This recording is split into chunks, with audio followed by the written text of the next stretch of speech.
Consider this.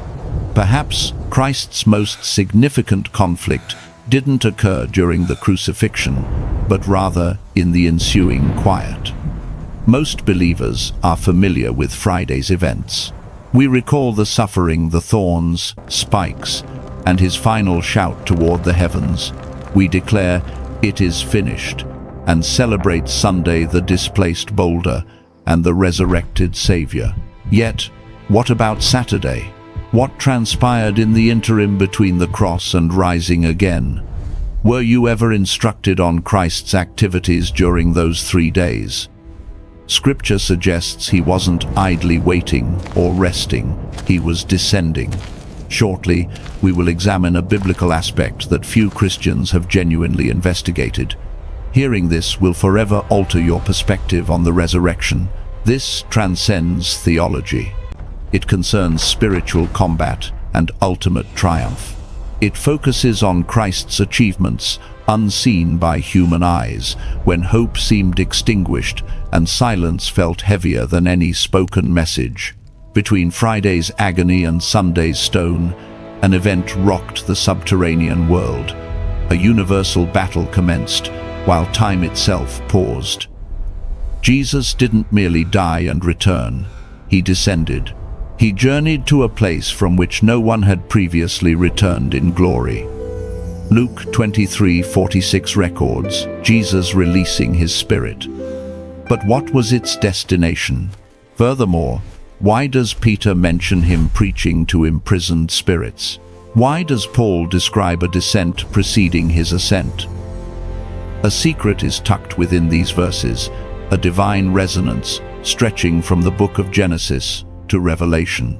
Overlooking this means missing a profoundly powerful aspect of the gospel message. The interval between the crucifixion and resurrection wasn't an intermission, it was a declaration. Later, we will reveal Christ's actual actions during those 3 days and their immense significance, often unrealized by believers. We will investigate the domain he entered, the entities he met, the victory he announced, and the authority he reclaimed. Stick around. Saturday's silence isn't vacant. It is sacred territory. Shortly, you will understand why it might be Scripture's most neglected battleground. Upon taking his final breath on the cross, Jesus didn't just evaporate or fade into the clouds. While his physical body rested in the sepulchre, his spirit had a specific journey, and heaven wasn't the initial stop.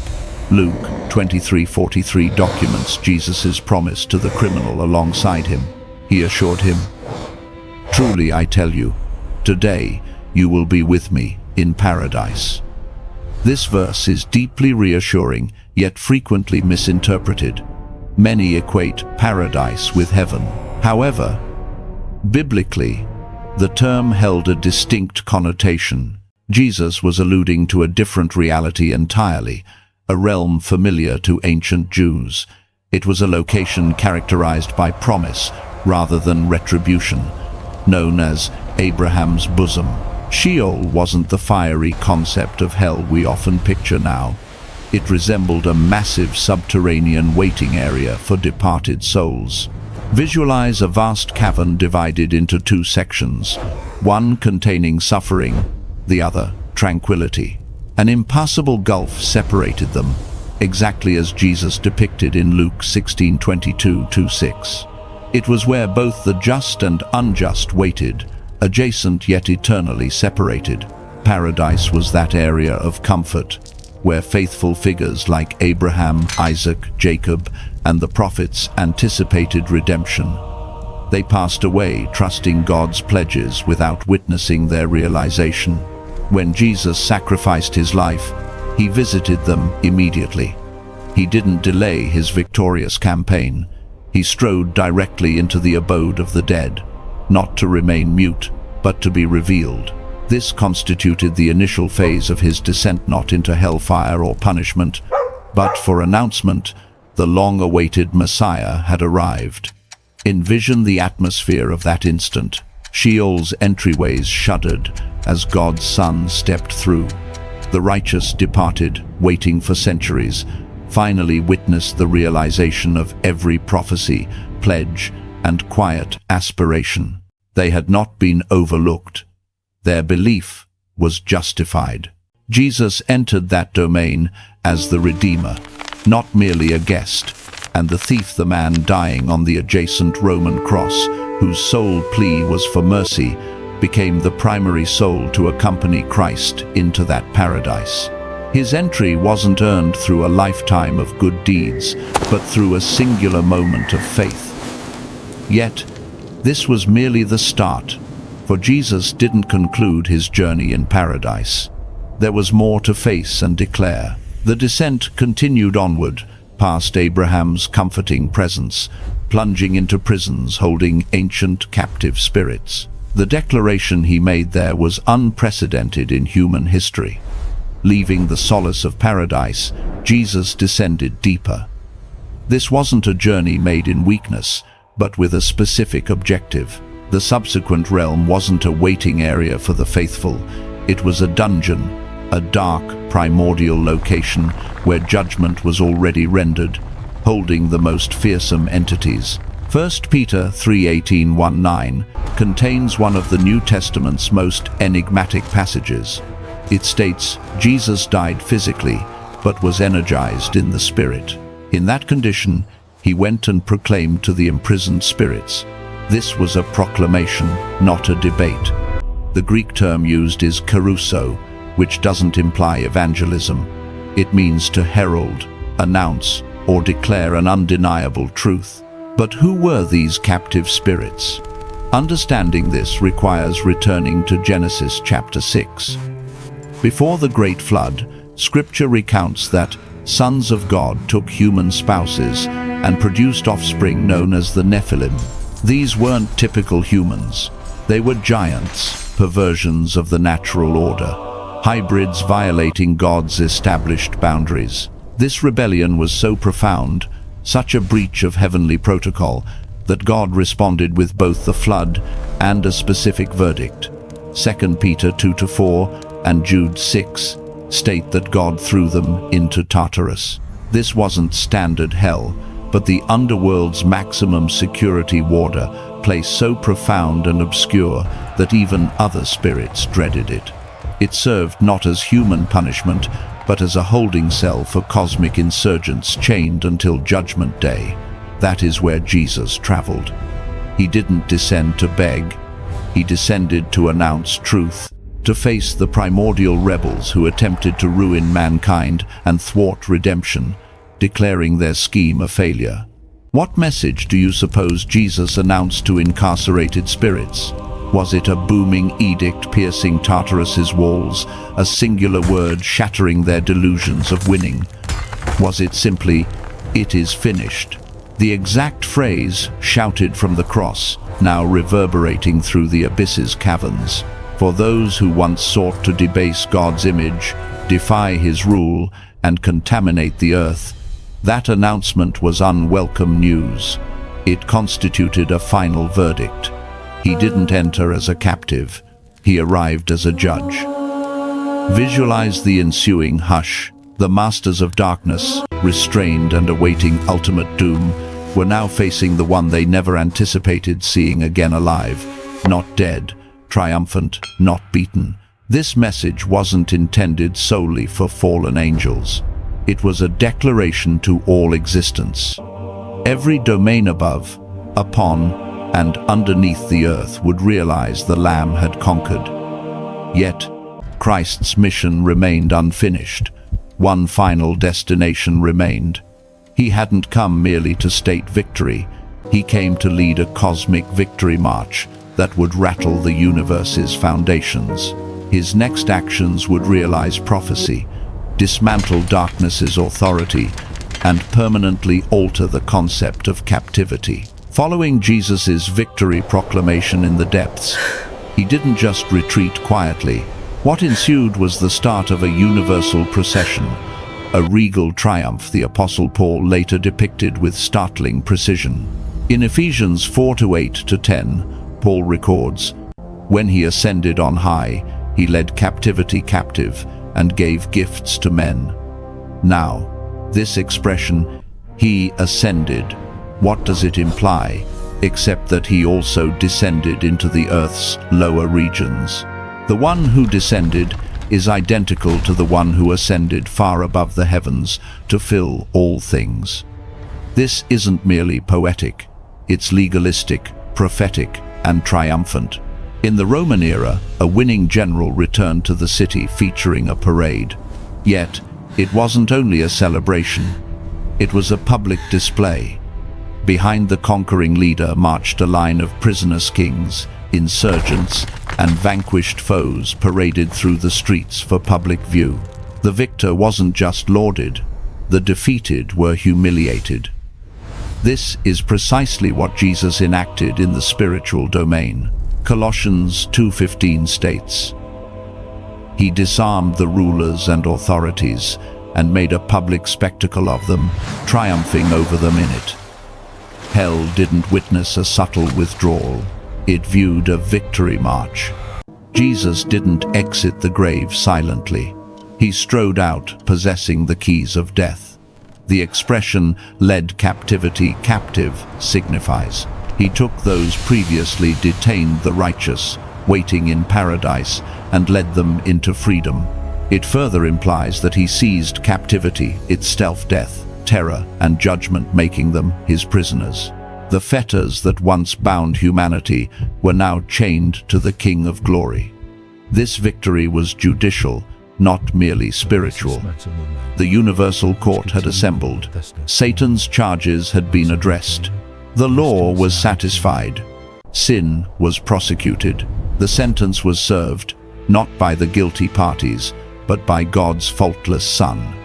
The tomb, previously an emblem of finality, transformed into a portal of conquest. What appeared to be a loss was actually history's greatest reversal. And ensure you grasp this point.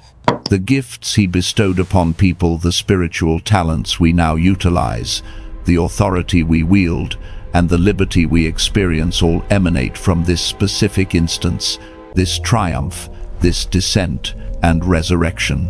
However, the narrative isn't complete. The timing, the 3-day duration, wasn't arbitrary. It was woven into Scripture's fabric long before Jesus walked the earth. Upon closer inspection, we discover that even the silence adhered to a design that was prophesied. Why 3 days? Why not just one? Why not a solitary night in the grave before a glorious rise? Because nothing in God's scheme is accidental. The timing of Jesus' resurrection wasn't postponed, it was intentional. Every hour beneath the rock was scripted in the redemption narrative long before the cross was erected. Jesus himself highlighted this pattern in Matthew 12:40. He stated, "For just as Jonah was 3 days and 3 nights in the belly of the great fish, so will the Son of Man be 3 days and 3 nights in the heart of the earth." That wasn't a figure of speech. It was a divine timestamp, a prophecy concealed in plain view. Jonah, the hesitant prophet, was engulfed by death, but not destroyed. When he reappeared, it wasn't mere survival. It meant salvation for a whole city. That pattern was prophetic, not just poetic. But there is additional evidence. Hosea 6:2 proclaims, "After 2 days he will revive us. On the 3rd day he will raise us up, that we may live in his sight." These words were uttered centuries before Jesus' life, yet they reverberated through time, indicating a resurrection that would restore not just one man, but all believers. Consider going back further to Genesis 22:4. Abraham, journeying with Isaac, the promised son, arrived at the sacrifice location on the 3rd day. For 3 days, Isaac was essentially dead in his father's heart. Yet on that 3rd day, God supplied a substitute ram, caught in a thicket, and the son was spared. The 3rd day isn't random. It's the juncture when death is verified and hope bursts forth. According to Jewish burial traditions, death was only deemed final by the 3rd day. By that point, decay had commenced, the soul had left, and no hope remained. Therefore, when Jesus waited until day 3, it wasn't due to needing time. It was because the world required certainty. God wasn't delaying. He was ratifying death, so resurrection couldn't be disputed. Even during the silence, prophecy was reaching fulfillment.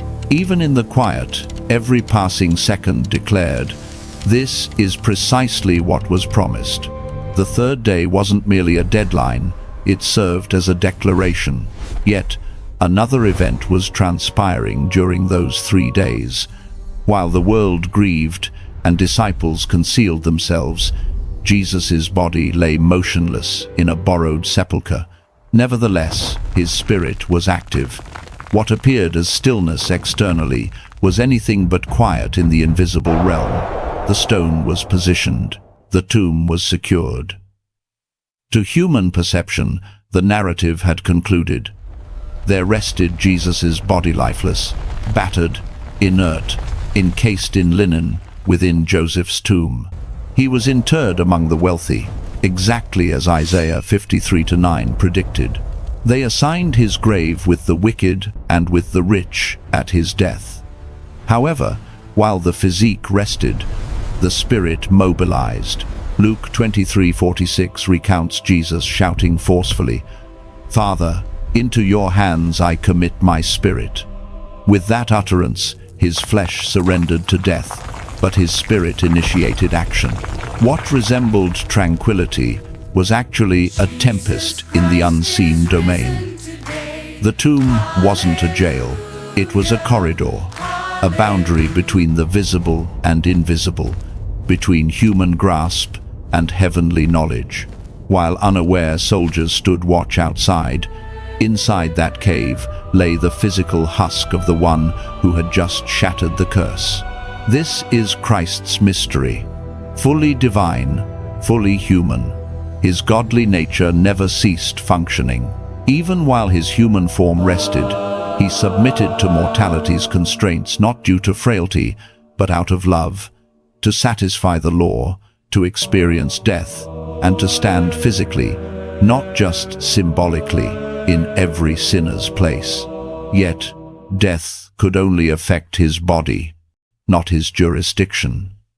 During those quiet hours between burial and dawn, his spirit was executing the most significant rescue the cosmos had ever witnessed.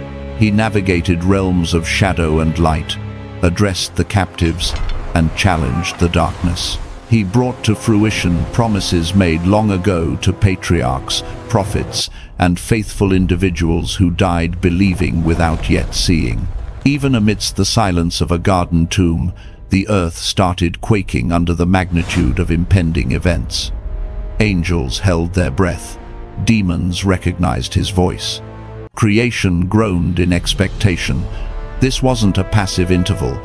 It was power cloaked in stillness, thunder concealed beneath linen, glory obscured by stone. We frequently discuss the cross and commemorate the empty tomb. Yet, we overlook that, in the interim, heaven was acting with intent. The slain lamb was already accomplishing things unseen by human eyes, things unheard by human ears. The early church comprehended this. They didn't omit the descent. They announced it because they recognized what too many have since forgotten. For early believers, Christ's descent wasn't a theory. It was sacred reality. Long before modern sermons sterilized Saturday into mere silence, the initial generations of Christians clung to a profound understanding that between death and resurrection, Jesus descended into the depths with a divine objective. You find it in the Apostles' Creed, one of the most ancient and universally recognized statements of Christian faith. Immediately after confirming Jesus was crucified, died, and was buried, it asserts boldly that he descended into hell not as legend or metaphor, but as fact.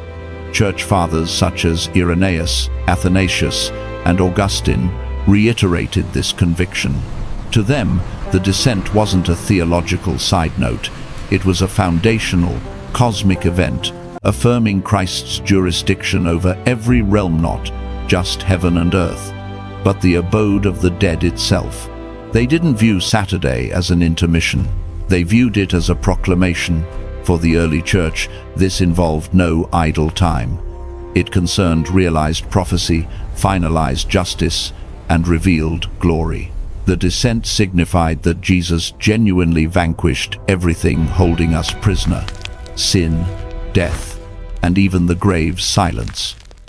Why then has this truth diminished from numerous pulpits? Why do contemporary churches infrequently discuss Christ's descent into the realm of the dead? Is it due to unease, complexity, or have we merely forgotten that triumph doesn't always arrive with a trumpet blast? Occasionally, it is whispered into the shadows and reverberates through eternity. Early believers didn't require seeing the empty tomb to trust the battle was already won. They grasped that when Jesus declared, "It is finished," it wasn't a sign to cease watching. It was a prompt to look deeper. They relied on the descent because they relied on the scriptures. They observed it woven into Peter's letters, Paul's teachings, and the subtle details of the Gospels. They knew the grave wasn't the narrative's conclusion. It was the site of a divine invasion. Perhaps that is a truth we must reclaim. Not merely the Christ who died and rose, but the Christ who infiltrated every location we dread and filled it with purpose. Because Jesus' descent isn't just a historical event, it is a current hope, and for many among us, that is precisely where we currently reside. We appreciate Fridays because we comprehend the cross. We celebrate Sundays because we've witnessed the empty tomb. However, the majority of life occurs on Saturday. It is the gap between God's promises and what we have yet to see realized. It sits between sorrow and glory, between yielding and breakthrough. It is the painful waiting when heaven appears silent and movement seems absent. Have you experienced that? Where prayers appear unanswered, pain remains unhealed, and the future feels encased in stone. That is the Saturday we all inhabit. Here is the life-altering truth. Jesus has been there.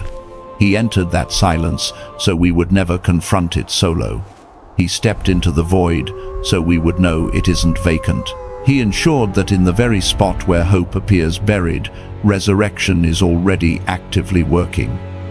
Holy Saturday isn't a day to bypass. It is the soil where faith develops. It is where Mary waited, where disciples wept, and where questions exceeded answers. Yet, it was also the day when the most significant work was occurring. Not externally visible, but unseen. Not on stage, but in the spirit. While his body rested, his mission progressed. While the stone sat heavily, heaven's plan advanced. The same holds true for us, because some of you are currently navigating a Saturday, a season of stillness resembling loss, a silence sounding like abandonment, but it is not. It is preparation. God hasn't overlooked you. He is fulfilling something deeper, something that doesn't merely answer your prayer, but transforms your soul. The early church termed this the harrowing of hell, not because hell defeated him, but because he assaulted it. Now, whenever we enter a dark season, we walk in the footsteps of one who has already been there and conquered it. Therefore, do not confuse silence with absence. And do not assume the tomb signifies the story is finished. Jesus transformed Saturday. He converted waiting into warfare, silence into a signal, and the grave into a gateway. If you find yourself situated between Friday's thorn and Sunday's stone, do not lose heart, because the story's next chapter doesn't commence with noise. It starts with light. It begins with the earth trembling beneath your feet. It begins with the impossible being undone, not through your efforts, but by the one holding all power, even in stillness. The stone will shift, and when it does, it won't just be Jesus exiting that grave. It will be you as well. What occurred between the cross and resurrection wasn't silence. It was an invasion.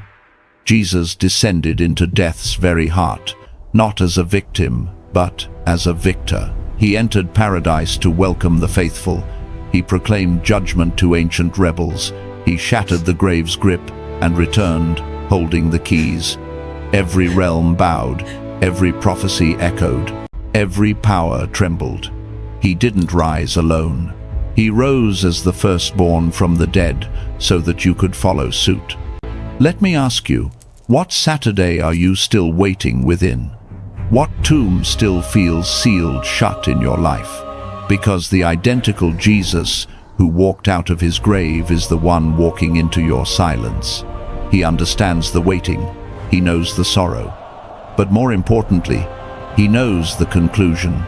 If you are in the interim, if your story feels trapped between promise and fulfillment, don't lose faith. The descent was factual, the battle was fierce, but the outcome never doubted. Now is the time to recall what the early church knew, that Jesus fills all things, that even the grave wasn't godless, that even death was not beyond his reach. If this truth has stirred something within your heart, share it. Revisit the scriptures speaking of these mysteries, not with fear, but with awe. And if this brought light to your darkness, subscribe, because what is coming next will build your faith deeper still. Because the tomb didn't just open to let Jesus out, it opened to let us follow.